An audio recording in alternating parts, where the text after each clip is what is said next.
On January 3, 2017, then Attorney General Loretta Lynch signed off on an expansion of rules surrounding Executive Order 12333. Her signature finalized a rule change that had been signed off by then Director of National Intelligence James Clapper on December 15, 2016. Jay Sekulow of the American Center for Law and Justice called the motivation and consequential alleged acts that followed a soft coup. I think we got a soft coup. I think that's what this is within the intelligence agency. Was this rule change designed to help President Obama create a shadow government? Paul Sperry has suggested that President Obama, before he left office, created what might be called a shadow government, designed to protect his legacy and designed to subvert the incoming Trump administration. And so far, at least, it looks like it's succeeding. Even the ACLU calls the rule change, quote, an erosion of the rules intended to protect the privacy of Americans. The ACLU, just so everybody knows, the American Civil Liberties Union, has called the move an erosion of the rules intended to protect the privacy of Americans. What exactly happened here? Jay Sekulow explained what the rules change effectively did.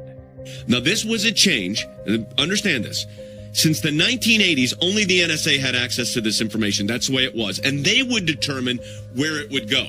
That was how it was set up. Now, under the new rules, signed by Loretta Lynch on January 3rd of this year, with basically, at that point, 17 days to go in the Obama administration, they changed it so 13 additional agencies had access to it. And as Harry said, this almost creates the ability of a shadow intelligence government from the Obama loyalists. Jay Sekulow says the rule change creates a shadow intelligence agency. This creates a shadow intelligence agency.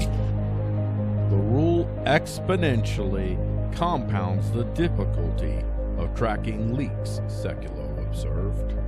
The problem is, Harry, before, if you were going to investigate this, as Jason Chaffetz says they were going to, or as the Intelligence Committee would do, or the FBI, you had a very limited pool of people. Absolutely. Now that pool has expanded, 13-fold.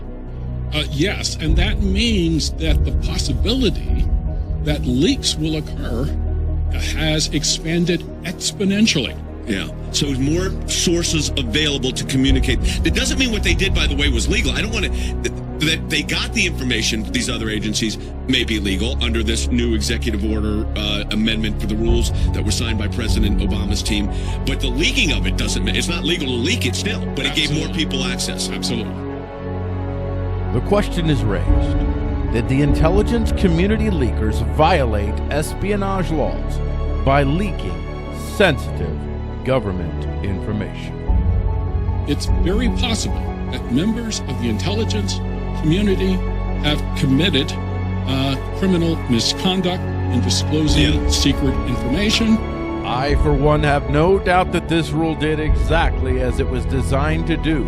It created access to Trump loyalists and even to never-Trumpers within the government to sensitive information that could be used against the Trump administration in an attempt to dismantle the administration from within. It also created confusion, layers of potential investigation points, making it significantly more difficult to track down the traitors from within the government. Who leaked? It's not a simple matter of looking at one department. Rather, you must now expand your investigation to 13 departments. Make no mistake about this. This rules change was not, as the document claims, about allowing other agencies to determine whether they should be privy to sensitive information or not, thus providing some accountability to the NSA, which had, since the executive order had been created by Ronald Reagan on December 4th, 1981, 35 years ago, this rules change, done at the midnight hour of former President Barack Hussein Obama's hold on power, was all about making it easier for Obama operatives and their allies, the never-Trumpers, to do the work of executing a soft coup. To those elites, be they Obama operatives or never-Trumpers beholden to the Rhino GOP, they know better than the American people who should be in charge and what kind of rules they have to follow. They've been effectively locked out of the halls of power, and they have no intention of going softly into that good night. This, in part, is why we are here, the Trump Revolution, to be ever vigilant, to finish what was started on November 8th, 2016, the day we began our revolution, to fundamentally undo what the progressives and their Rhino allies have done to this nation.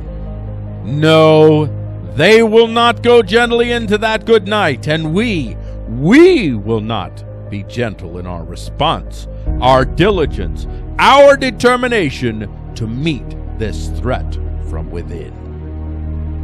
If you like this video, be sure you keep coming back to video.trumprevolutionusa.com, and be sure that you subscribe to our YouTube channel. And when you subscribe, above all else, make sure you hit that bell to get all the notifications of all the latest on the Trump Revolution.